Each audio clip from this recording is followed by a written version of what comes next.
Pemirsa, setelah 3 hari pencarian, seorang petani yang diduga tertimbun longsor di Kabupaten Lebak, Banten belum juga ditemukan. Pencarian akan terus dilakukan hingga hari kelima.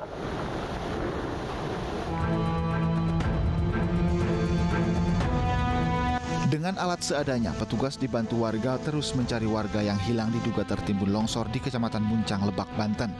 Warga bernama Ujen itu dilaporkan hilang tertimbun longsor sejak Sabtu dini hari. Di hari ketiga pencarian, petugas hanya menemukan tikar dan juga sandal korban di lokasi kejadian. Korban diketahui menginap di sebuah gubuk untuk menunggu hasil padinya panen. Ada tanda-tanda belum sebelumnya? Mudah-mudahan ada lah. Ada. Orang pintar itu di sini katanya gitu. Karena kita nama juga barang bukan yang kelihatan. Masyarakat mah kita berusaha. Kesehariannya gimana Pak? Korban petani, sehariannya petani, cuma tinggal di sini. Menurut pihak desa, korban tinggal di lokasi ini sudah lebih dari 3 tahun. Korban bersama istri tinggal di dekat tebing lebih dari 50 meter untuk bertani. Longsor juga mengakibatkan area persawahan warga tertimbun. Jika tidak ada hasil, pencarian korban akan dihentikan pada hari kelima. Tim SAR gabungan mulai mengevakuasi para korban yang tertimbun tanah longsor di Pulau Serasan, Kabupaten Natuna. Hingga saat ini, 42 korban belum ditemukan.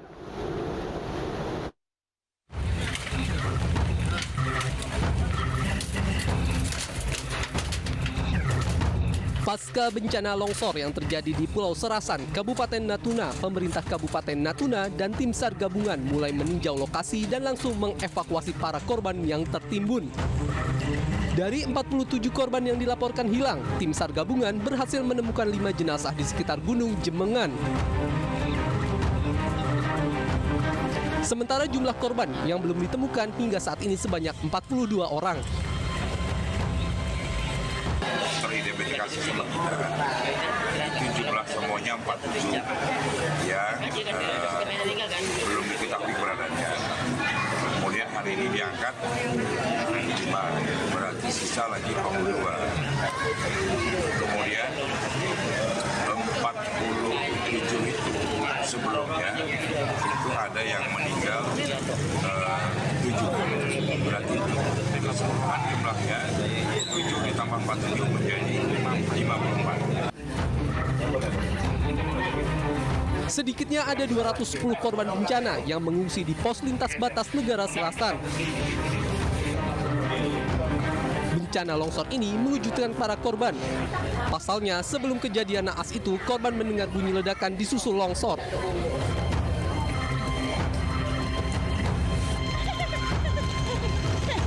Sebelumnya Senin kemarin, bencana tanah longsor terjadi di Kampung Genting, Desa Pangkalan, Kecamatan Pulau Serasan, Kabupaten Natuna, Kepulauan Riau. Intensitas hujan tinggi selama sepekan terakhir diduga menjadi penyebab terjadinya tanah longsor di kawasan ini. Satu perkampungan warga pun rata dengan tanah.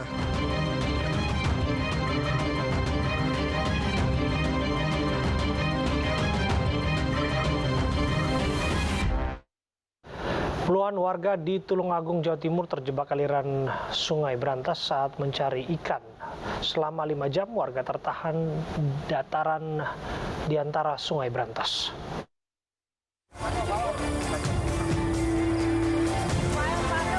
Sejak Senin sore, 71 warga pencari ikan di Sungai Brantas, Tulungagung, Jawa Timur terjebak di tengah daratan Sungai Brantas, Tulungagung, Jawa Timur.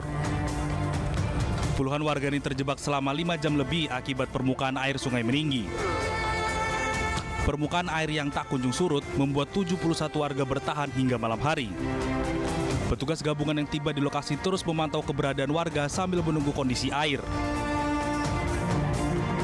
Derasnya aliran air sungai membuat evakuasi oleh petugas tertunda. Evakuasi akhirnya dilakukan berkat warga setempat yang mengetahui medan dengan melintasi dataran yang dangkal. Petugas juga mengarahkan perahu karet untuk mengevakuasi warga lainnya. Evakuasi semua dengan keadaan selamat. Evakuasinya tadi gimana, Dan? Kronologisnya ditolong dengan warga yang sudah mengetahui medan, dibimbing untuk menepi jalur yang dangkal. Mereka terus bawa berapa lama, Dan? Mungkin ya sekitar 4-5 jam. Sebelumnya puluhan warga ini sengaja mencari ikan di tengah pulau kecil Sungai Brantas pada Senin sore. Bendungan Air Ulingi dan Wilodoyo Blitar yang dibuka membuat debit air meningkat hingga Senin malam. Usai dievakuasi, warga kembali ke wilayahnya masing-masing.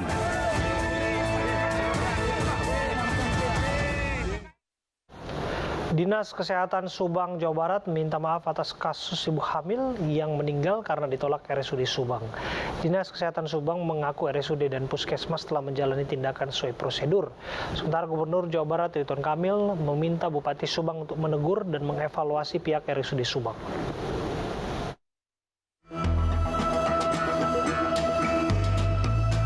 Kurnaisi, 39 tahun, warga Kampung Citombe, Desa Buniara, Kecamatan Tanjung Siang, Subang, Jawa Barat, meninggal dunia bersama anak di dalam kandungannya. Ia meninggal usai ditolak oleh RSUD Subang. Suami korban, Juju, menjelaskan peristiwa bermula saat istrinya dibawa ke IGD RSUD dan sempat mendapat perawatan di sana. Namun ketika akan masuk ruang ponek, justru ditolak dengan alasan pihak RSUD kehabisan ruang ICU dan belum menerima rujukan dari puskesmas. Meski tidak menempuh jalur hukum, namun suami korban berharap agar kasus yang menimpa istrinya merupakan yang terakhir kalinya dan berharap pelayanan di RSUD Subang jauh lebih baik. Bayi alhamdulillah sehat, punya ibuna alhamdulillah sehat. Ngan saparantosna, ay saja mati terus periksanya. Buntah weh ternyata si istri abi teh. Nya teras ngedrop gitu basana, teras kejangan kumaha nya. Teras kejang atau atas duapan, gua update apa? Sana pokoknya ke puskesmas. Tenang. Sana di puskesmasnya sami gitu. Kayak perubahannya. Sana ke Subang. Terus sana ke Subang. Nya di UGD mah nya ditampi alhamdulillah nya biasa-biasa. Pas balik di sana ke ruangan naon? Konek nuhun. Tadinya ditolak. Sabang teh acan aya konfirmasi sina pasien di Tanjung Siang mah. Sementara pihak RSUD Subang membantah telah menolak pasien ibu hamil tersebut. Menurut Direktur RSUD Subang, Dr. Ahmad Nasuhi, penolakan hanya persepsi dari keluarga pasien saat petugas rumah sakit menyebut ruang ICU penuh dan disarankan mencari rumah sakit lain. Konek kaget. Tuh ini bukannya pasien yang mana ini? Kan tadi sudah dikasih tahu harus nyari ICU, kita penuh. Ya. Jadi dalam kondisi seperti ini, bukan kita menolak, ya. Karena apa? Kalau dioperasi mau taruh di mana? Ya. Kalau ditanganinya nanti sampai kapan? Gubernur Jawa Barat Ridwan Kamil juga telah meminta Bupati Subang untuk menegur dan mengevaluasi RSUD Subang agar kejadian ini tidak terulang lagi.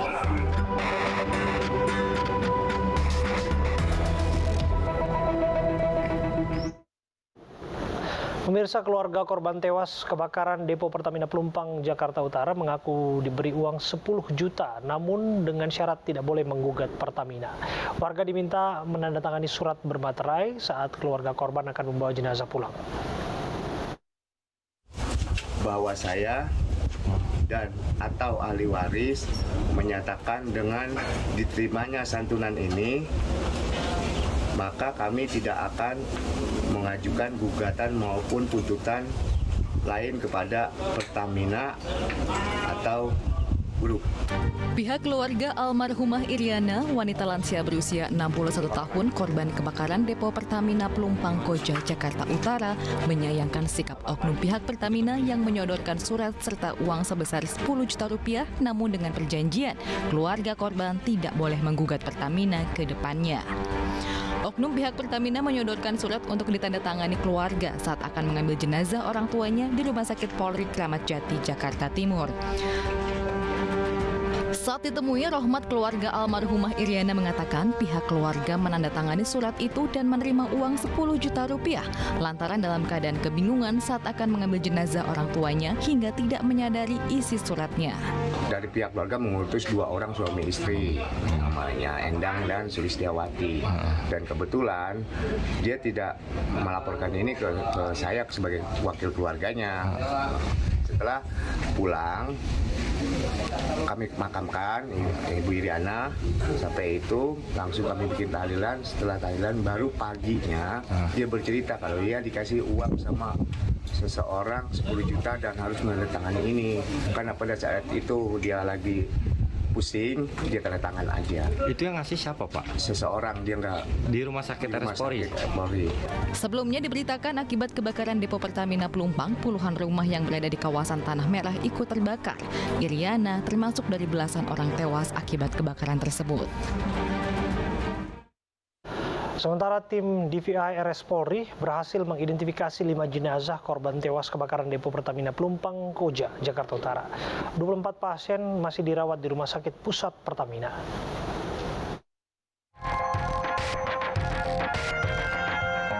Tim DVI telah berhasil mengidentifikasi 5 jenazah, 3 laki-laki dan 2 perempuan. Hingga kini total korban meninggal teridentifikasi sebanyak 8 dari 16 jenazah. RS Polri melakukan 3 metode identifikasi jenazah, yaitu sidik jari, DNA, dan susunan gigi.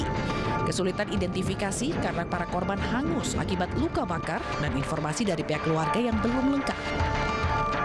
Yang pertama, teridentifikasi sebagai Sumiati. Garis miring nenek, perempuan 71 tahun. Nomor 2, Raffi Arsyah Sahib Atala, laki-laki 4 tahun. Nomor 3, sebagai Tris Rea Aprita, perempuan 12 tahun. Yang keempat, teridentifikasi sebagai Suheri, laki-laki 32 tahun. Jenazah dengan nomor PM 014, cocok dengan data AM nomor 01. Teridentifikasi sebagai Hadi, laki-laki 32 tahun. Korban luka bakar akibat kebakaran di depo Pertamina Pelumpang Jumat 3 Maret masih dirawat di rumah sakit. Rumah sakit Pertamina Pusat menangani 24 pasien dengan kondisi luka berat di atas 50% yang terdiri dari 15 perempuan dan 9 laki-laki. 13 diantaranya masih di ruang ICU dan 11 masih dalam ruang penanganan. Selain itu dari 24 pasien, 14 diantaranya masih menggunakan alat bantu selang pernapasan. Senin kemarin seorang pasien dengan kondisi luka bakar hampir 95% tidak bisa tertolong.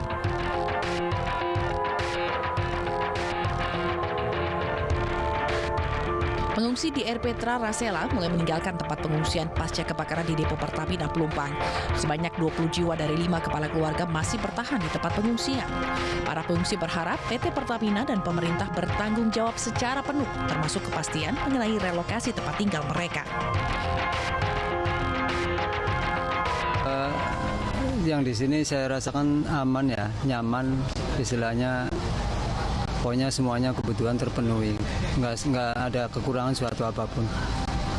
Dari 5 kakak ada 17 dewasa, 2 orang anak dan 1 balita. Ada informasi depo yang mau dipindahin, terus juga ada yang relokasi warga ada gitu. Ya harapan saya mah kalau bisa deponya aja yang dipindahin. Sejumlah petugas dikerahkan untuk membersihkan puing-puing pasca kebakaran, sementara tim SAR gabungan sudah menghentikan proses pencarian korban kebakaran. Dari data BPBD, 204 jiwa masih mengungsi di 2 lokasi pengungsian, yakni Posko PMI dan Air Petra Rawabadak Selatan. Sementara Menteri BUMN Erick Thohir dan Pertamina memutuskan depo Pertamina Pelumpang akan direlokasi ke dekat Pelabuhan Tanjung Priok.